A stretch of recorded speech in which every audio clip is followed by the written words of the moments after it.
Hey folks, welcome back to the farm. It's almost Thanksgiving. We're feeling real festive around here for the holidays coming up. I thought I would do a video on how to cook a Thanksgiving dinner. I know there's a lot of young adults out there that maybe aren't out of the home very long, that just got married or whatever and have never really cooked a Thanksgiving dinner and may want some pointers. So I'll show you how to do one that'll probably even impress your mother-in-law if that's possible. Stick around, let's get her done.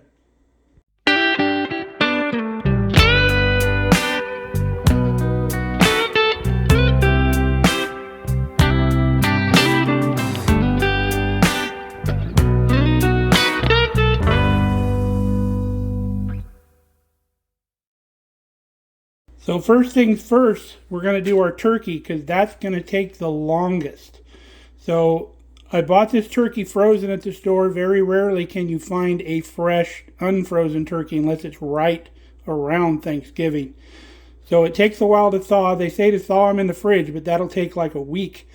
So I actually bought this turkey last night and left it in my sink, which is a big no-no, they tell you. But if you feel the turkey, it's still good and cold, and I'm sure there's still some parts on the inside that are partially frozen. So as long as you're good and cold, you're not going to hurt anything. So let's get it out of the bag. So we got our turkey out of the bag. Still kind of a little frozen on the inside, but not too bad. You'll have this little plastic thing here holding the legs together, but you just got to pull that out. And then you'll have your turkey neck and then your giblet bag there inside the cavity. If you don't find the giblet bag inside the cavity, sometimes they put it up here in the front, up by the neck, in that little cavity there. So what we've done is we're going to spatchcock this turkey so it cooks a little better, a little easier. We're going to try to get our Thanksgiving dinner done in about 4 hours here. So take your good kitchen shears. If not, just use a big heavy knife, stand the turkey on its neck there, and just go down the sides of either side of the backbone connected to the tail here with your shears cutting through those rib bones. And then your backbone will come out of your turkey like that. And then rinse the inside real good. We're going to take all of this stuff here, the neck, the giblets, and the backbone, and we're going to put that in a stock pot. And we're going to make some stock with that we're going to use a little bit later. So we'll do that. We'll put that in the saucepan and we'll wash this up, and I'll show you what's next with the turkey. All right. Take your turkey now. Take a heavy knife, or I just use my cleaver, and stand your turkey up, chop through this first part of the upper part of the breastbone here. And then that will allow our turkey to lay flat. And I'll show you how that works. All right, there's how it lays flat in the pan. You have your whole breast up here, your thighs, your legs. Lays nice and flat. It's going to cook real evenly. Not going to have any issues with it. Now I'm using my big roaster pan. And it has a lid that goes on it that fits inside of this groove here. If you have a roaster pan, you want to make sure the lid fits on the inside and doesn't sit over the outside, because you want the juices that condense on that lid to go back into the pan. So we're going to preheat our oven to 450 degrees, and then we're going to season this up really well. I always season the bottom first, and then I just flip it over, and then I can just season the top without moving it. That way the seasoning doesn't get disturbed. But put plenty on there. It's a big hunk of meat. Okay, this baby's ready to go in the oven. Pull this out of your turkey breast and throw it away. It's garbage. You cook your turkey till that pops up, you're going to ruin your turkey. So if you don't have a big roaster pan like this, those foil pans in the store are fine, as long as your turkey fits in the pan. Get some really good heavy-duty aluminum foil that makes sure you're wide enough to go either side of the pan. So once you cover it, you can close that really tight, because that's the key, is to get this thing closed. Now we're going to cook this turkey opposite like the old-timers used to cook it. They would cook it under foil at first, and then they would remove the foil later and then brown the turkey on the top. Well, that allows all that moisture to come out of that turkey, and you lose all of that good moist meat in there. It dries it out like crazy. So we're doing just the opposite. We're going to cook this 450 till this turkey looks beautiful, and then we're going to cover it until it's done. So let's get her in the oven. There we go. Now we're going to turn our attention to our stock that we're going to make here. All right, in our stock pot with all of our leftover turkey parts, that's just 1 carrot kind of chopped up in there. Here's some of those onions that we saved out of the garden that we put in the freezer. And then here's some of the celery we froze out of the garden. We're going to start off with hot water in the pot, hot tap water, so it doesn't take long to come up. We'll throw some salt, pepper, may even throw some rosemary in there, maybe some sage, whatever you like. The amounts just really doesn't matter. Fill it up, cover it with water, and we're going to let this simmer till we're almost ready for dinner. All right, we got our stock pot going over here rocking on high till it boils, then we'll turn it down. So next thing you do, you could even do a day ahead. We're going to do cranberries. Some people prefer the cranberry in the can, and if it's not shaped like a can, they won't eat it. But I highly recommend that you try making your own cranberry sauce. It's super easy and super good. To me, it's way above the stuff in the can. But we'll show you a little trick later. If they don't like the rustic of the whole berry in the cranberry sauce, you can strain this and make it just like the stuff in the can. So it could not be easier. They sell these bags in the grocery store around Thanksgiving. I think you can even get them all year. But you dump this whole bag in your saucepan, a cup of water, a cup of sugar. That's it. Turn the heat on. So let's get that going. There's our cranberries, our water, and our sugar. We got it on high till it boils. Then we'll simmer it. You're going to cook this until those berries start exploding. And then once all those berries kind of explode and give up all their juice and stuff, some of the water is going to cook down as you simmer. It'll start getting thick. And you'll know when it's done. It'll be a beautiful color. But the recipe's on the bag too, so don't worry about writing it down.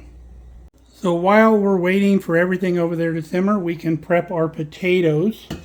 I like using a Yukon Gold potato because I leave the skins on. And I just buy these little ones in the bag that way. I don't even have to cut them. But if you've got the big potatoes, you'd want to cut them into pieces about like this. And then if you don't like the skin on, you can peel your potatoes, not a big deal. We're doing just this amount because it's just Kelly and I, so we don't need a whole pot full of potatoes. But the process is exactly the same. You can put probably 5 pounds of potatoes in here if you want to feed an army. But we're just going to put water in here now to cover by a couple inches or so. We won't turn the heat on them yet. We won't need to turn these on till about an hour before supper. But they are ready to go on the stove. I just rinsed them a little bit. Okay, potatoes are ready. You can see a couple of the bigger ones. I just cut them in half. No big deal. So those can sit here and wait. You can see our cranberries are starting to come up to a simmer. Give them a little stir. Once they start boiling really good, we'll just turn the heat down a little bit. Not a big deal. So now let's talk stuffing or dressing, however you want to call it. I just bought this bag of unseasoned like croutons at the store. You can get them seasoned also with a seasoned packet in it, or you can just buy stovetop if that's your favorite. Not a big deal. I love stovetop. But we got these. Now, if you go through a lot of bread in your house, you can about a week beforehand or 2 weeks start saving like the ends of your bread or old leftover English muffins, dinner rolls, whatever. It does not matter. Hot dog buns, hamburger buns, whatever's left over, cut them into cubes, about 3/4 of an inch cubes, and then keep a bag in the freezer and just keep adding to that bag. And then once you get enough, say about 6 or 8 cups of bread squares, throw them on a cookie sheet, put them in your oven at 350 for maybe 5-10 minutes. Just turn them a little bit golden brown, pull them out, let them cool, let them dry, leave them out on the counter for a day, and then you'll have the same thing. You don't really have to buy it. Now, this pot right here is the liquid that we are going to use for our stuffing. So we already got the flavor in there. I put in some rosemary, some thyme, and some sage, about a teaspoon of each in there. So we've already got the good flavors in that. The only thing we may need to add is maybe some salt and maybe a little pepper seasoning at the end. But we'll show you how this goes together. Super easy. So this is pretty much taken care of. So the only other thing we're going to do here is gravy. Gravy is super simple. I retrieved a quart jar of our good turkey stock out of the root cellar. So this will be our gravy later. Super simple to put together. We'll do it after we start the potatoes. We'll go ahead and put the gravy on, and that'll be about right for that. Super easy to put together. We'll show you how to do that when we get going. Now you might be asking yourself, where's the vegetable? Well, to me, a potato is a vegetable. But if you absolutely need a vegetable, vegetables are easy. Get those steamable vegetables in the frozen section at your store. They're flash frozen, fresh. It's about as fresh as you can get, and they come out really good. We eat those all the time. There's no weird ingredients in them. It's just frozen vegetables, and they cook in 6 minutes in your microwave. They taste like they're right out of the garden. Add a little butter or olive oil, whatever you like, a little salt, little pepper, maybe a little garlic salt if you want it. You know, spice it up, and your vegetables done. Super easy. Now dessert. After you get all this stuff going here on the stove, it'd be a good time to make a pie if you wanted to. But I find that if you're having people over to your Thanksgiving dinner, they're always asking, what can we bring? What can we bring? Have them bring dessert. That way you don't have to worry about it. And they'll probably just go buy a store-bought pie, unfortunately. But dessert's taken care of. Nothing you have to worry about. Cranberries are at a full rolling boil, so we're turning that down to low so it can simmer real slow. We're not scorching nothing. And we'll just continue to let that cook. It's already starting to get just a little bit thicker, you can tell. They don't take long. It's super easy. I'm surprised more people don't make it because it's so much better. Now, if your family just does absolutely not like stuffing or dressing or whatever, I can't see that happening, but, you know, stranger things have occurred. You can use this liquid here for your gravy as well instead of using your turkey stock or whatever. And if you don't have a root cellar with full of a bunch of this stuff, just buy one of those 32-ounce things of chicken stock at the store for your gravy. Not a big deal. If you were doing a beef dinner, you could buy beef stock and do the same thing, same exact thing we're doing. Now let's talk about stuffing cooked in the turkey. There's people that think that's the only way to cook stuffing, that's the only way you should do it. Now there's reasons why I don't. The first reason being is I spatchcock the turkey, so where are you going to put the stuffing? It's flat. I guess you can throw it in the pan or whatever, but it wouldn't be cooking inside the bird. Two, I find that if you keep the bird whole and stuff the stuffing inside the turkey, that insulates the inside of that turkey where it takes your turkey to cook longer, and your turkey, your breast meat's going to dry out because you're having to cook that much longer because of bigger mass. So here's, you know, the way we're doing it. You have all your goodness of the turkey in here with all those turkey parts, so you're still getting the turkey flavor into your stuffing, so it's basically the same thing without all the hassle. Now, if you just absolutely have to cook it in that turkey, put your stuffing together ahead of time and let it cool in the fridge, like even the day before. You don't want to put warm stuffing into a cold turkey because you're inviting bacteria to grow in there before it gets hot enough to kill it. So that's another reason why I just don't like doing it. But if you do, make sure it goes in cold. Now our broth for our dressing has come up to a simmer, and boy, I tell you, it starts smelling like Thanksgiving once that's cooking there. You can see our cranberry sauce here. Just about all of the cranberries have popped, and it's getting nice and thick. I think we're at a point where we can turn this off, and we'll show you what we're going to do with it. Now half of this cranberry sauce we're going to put in this bowl for me. Then the other half we're going to put in this bowl with our strainer for Kelly.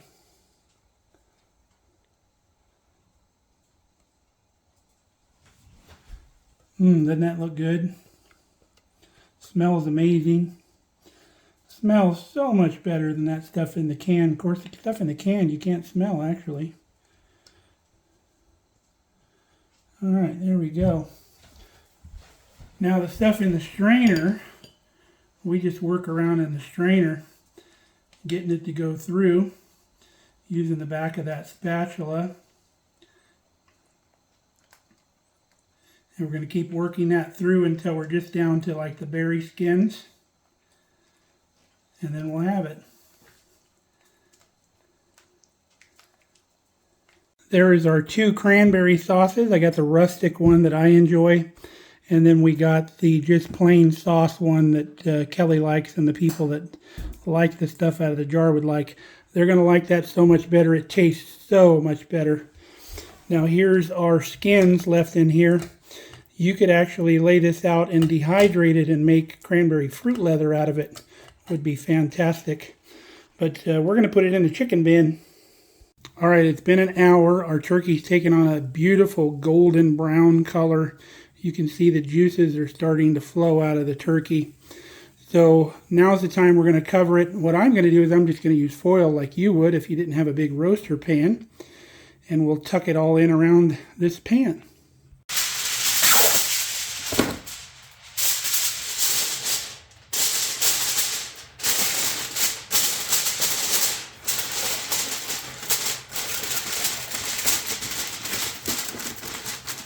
All right, we're back in the oven. We have decreased our heat to 300 degrees now. And that turkey is going to go in the oven for 2.5 to 3 hours. We'll check it at 2.5 because it's only about 11-pound turkey. It'll feed about 8 people. But you can get a bigger turkey. Process is the same. So we started at 2:30. It's now at 3:30. My goal is to get Thanksgiving dinner on the table by 6:30. 4-hour Thanksgiving dinner. So while we're waiting, we've got our dry bread croutons in our 9x13 dish, getting that ready. It would look so much better if we'd used, bread scraps because they'd all be different shapes and sizes. Gives it a more rustic look. But this will do. So now you can sit down, rest, put your feet up. You've got almost 3 hours just to relax as long as your pot doesn't boil over in there. Take a chill pill, get your place settings all out or whatever you got to get ready for supper. Now's the time to do it. We're always like family time, so we don't do dishes, any of that stuff. We just use paper plates, so it's even easier for us. Well, we're at the 2-hour mark. All this turkey in here has given up all its goodness. The vegetables are all soft. So before these bones all disintegrate and fall apart, we're going to get some tongs and pull those out of there. We don't want bones left in our stock, so let's do that real quick. Okay, we pulled the bulk of the material out of our little stock here. Look at that, how beautiful, rich that is. So we're going to pour this through a strainer into our big measuring cup here. And the reason we're doing that is we're going to let what's in this strainer cool. And then we're going to put our fingers through there and pick out any bones that may have come off this material over here. So we'll let that cool a little bit. We'll most likely pull the big pieces of carrot out, but you don't have to. You could put those carrots in your stuffing as well. Our stuffing mix here called for 3 cups of broth, and that's exactly what we came out with 3 cups. If you didn't have quite 3 cups, you could top that up with a little bit of water. Wouldn't matter at all. Now, we've gone through all of this. There's no bones in there. That's got all of our herbs, most of our vegetables, our onions, our celery, and all that. We're going to mix our stock back in here, just pour it back in. We'll make sure that's piping hot for when we make our stuffing. All the herbs and everything and vegetables will be mixed in with that. Now, this turkey here in this plate, it's all good turkey. You could bone that out. You could make turkey salad sandwiches out of that or whatever. My mom would take the giblets, she'd cut those up.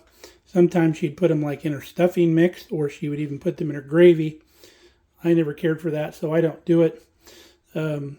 Giblets will probably most often go to our fur babies here at the house. Brandy and Ruby. And we'll probably give them this leftover little turkey parts too, minus the bones. Now while we're waiting, we might as well get stuff out for our gravy and get things ready. So we have 4 cups of stock here. If you remember, our standard gravy ratio is a 1/4 cup fat, 1/4 cup flour, 2 cups of liquid. This is double. We have 4 cups, so we went with 1/2 cup butter, 1 whole stick, and a 1/2 cup of flour. We'll melt the butter once we get the potatoes going, and then we'll put the flour in it to make a roux. And then all you got to do is dump in your 4 cups of stock, stir it up, a little salt and pepper, and then you got gravy. Also, while you wait, do yourself a favor. Whenever you're going to do holiday cooking, make sure your dishwasher is all unloaded, empty, ready to accept new dishes, because as we cook, we can put the stuff right in there and we don't have a messy kitchen. The pups both clean their plates. Was that good, girls? Good stuff, huh? All right, while we were waiting around, we needed a 1/3 cup of butter into our stuffing liquid here. We also tasted it for seasoning. We added a little bit of salt and pepper to bring it up to where we wanted. Remember, these croutons are unseasoned over here. You can buy the seasoned ones, but these aren't those. So these will stand up to a lot of seasoning over here. So once we turn this back on, that butter will melt in there right before we dump it in. So it's almost crunch time. We got about 1 hour and 15 minutes. Okay, it's 1 hour till supper. We're 3 hours in. I turn the fire on underneath our potatoes to get them going. I put our stuffing liquid back on low to melt that butter in there. It'll probably be a simmer in about 1 hour or so on low.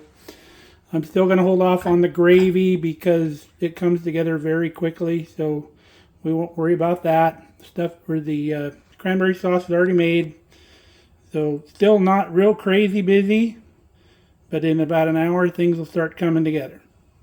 So we've got about 45 minutes till supper, so I'm going to go ahead and turn our butter on low here and get it melting. And then once it's melted, we'll throw our flour, a little bit of salt and pepper in there, stir it up. Now while we're killing time here, let me give you a couple tips about having people over for like a holiday supper or any kind of supper really. It's always good to tell them to be there about a 1/2 hour before supper. So if supper's at 6:30, tell them, invite them over to be there at 6. There's nothing worse than the food being ready and somebody shows up at a 1/2 hour late, wants to be fashionably late. Food is the best when it just comes off the stove and it's ready to eat. Drives me crazy if I'm cooking steak or something like that and I got to wait a 1/2 hour for people to show up. Then I'm eating cold steak. Not cool. So give yourself a little bit of leeway. It's always best if your guests are waiting a little bit on supper than supper waiting on your guests. Now, if you're a guest, there's some etiquette involved in that too. If somebody tells you to be at their place at 5 o'clock, don't show up at 4:30 because that last 1/2 hour is always crunch time. You're getting things picked up, cleaned up, last minute stuff going on, and if people show up and they get right in the way of that, that can be a little bit taxing. So if you're a guest at somebody's house, don't go showing up a 1/2 hour early, but be there on time. All right, our taters are at a rolling boil. I think we can turn our heat down to medium now. You want to check those in about 30 minutes or so. Just get a fork, and they should be fork tender. When you put a fork in them, they should be able to like break in half when you put the fork in them. Our butter for our gravy is melted. So we'll go ahead and throw our 1/2 cup of flour in there as well. And we'll give that a stir. Moisten all that flour. Remember, we're 1/2 and 1/2. Got a 1/2 cup of butter, 1/2 cup of flour. You can use any fat you want, really. If you didn't want to use butter, you could use olive oil. You could use lard, bacon grease, whatever you want to use, fine. So we're going to get some salt and pepper in that. Now don't go crazy with the salt. I just put a little pinch in there, especially if you're using store-bought stock, because they're usually pretty high in sodium. But give it a little bit of pepper. And then when this comes up to, it starts bubbling, we'll dump in our whole quart of homemade stock. Because remember, I did the math for you. I did all the hard work. So you don't have to worry about the ratio. Got it figured out already. Our roux is starting to bubble, so we're going to go in with our chicken stock. You can just dump the whole thing in. Don't worry about it being thin. As soon as that returns to a boil, it'll thicken right up from that flour. And it's still on low. There's no hurry. We still got half hour or so until supper. If we need to fire it up at the last minute to finish it off, we will. Now if you want to add some aromatics to your gravy, you obviously can. Not a big deal. Thyme would be a good addition, a little bit of thyme. Give it a little more earthy flavor. But our chicken stock had some seasonings in it when we made it, so I think we're going to be good. I just checked the potatoes and they are done. So what we do with those, we just turn the fire off. Don't drain them. Let them sit in that hot boiling water until you're ready to mash them, and that water will keep them warm. If you drain them right now and let them sit until you eat supper, they're going to get cold on you. Okay, it's 15 minutes till supper time. We pulled the turkey out of the oven. We're going to let it sit here and rest. We've reset our oven to 180 degrees because as we put this stuff together, we're going to throw it in the oven to keep it warm. So let's get going. Our liquid for our stuffing here, it just came up to a simmer a little bit ago. So we're going to take it, we're going to dump it into our croutons here and get it stirred up.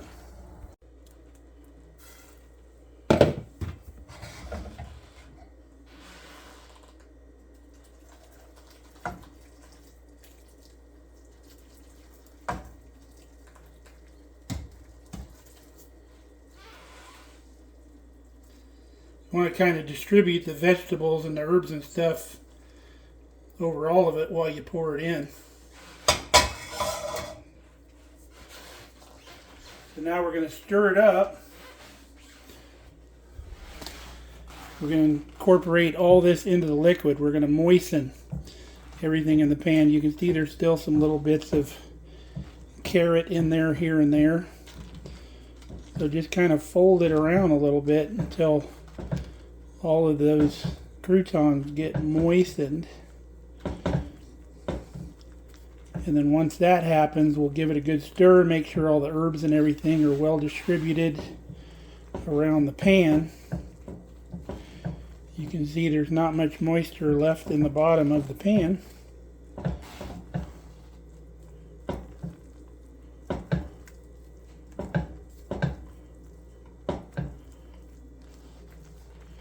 Alright, we'll keep stirring this. Alright, looks really good. We're going to taste it for seasoning right now.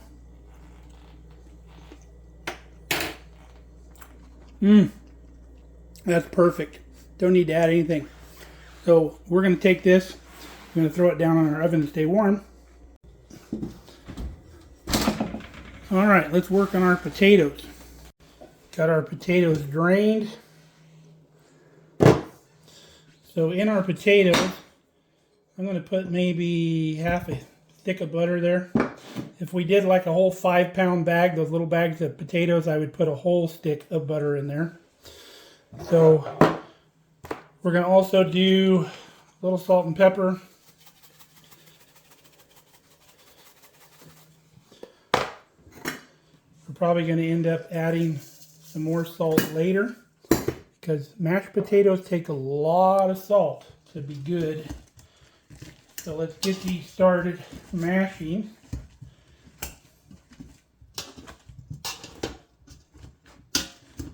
And obviously you can do more. Process is the same.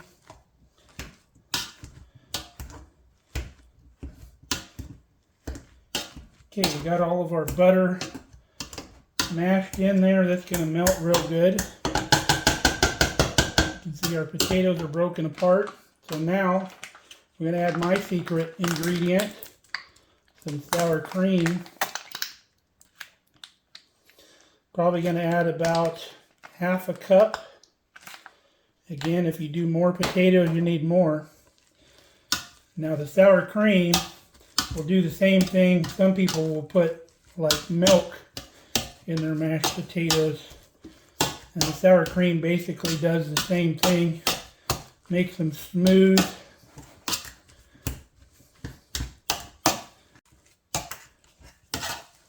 Okay, you don't want to over mix your potatoes because you can activate the gluten in the potatoes. It'll turn into a gloppy, weird mess. So we're going to stop right there. We're going to test for salt. Going to put a little more pepper in there too.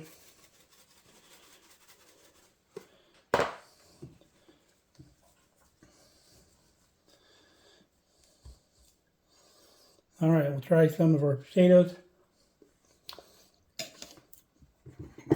Definitely need more salt.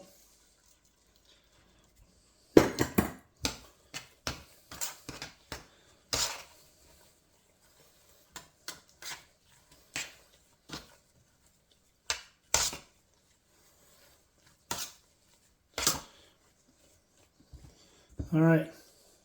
Taste it again. Just me and Kelly here, so I can use the same spoon.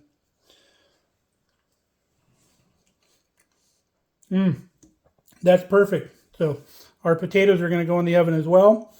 We'll put the lid back on. All right, our gravy just came up to a boil. Fantastic stuff. Now as it cools, it's going to thicken even more. So about the time you put your plate together, that's going to be perfect. All right, everything is ready. We got, 2 minutes to spare. Awesome. Let's get our turkey unwrapped. Watch the steam coming out of there.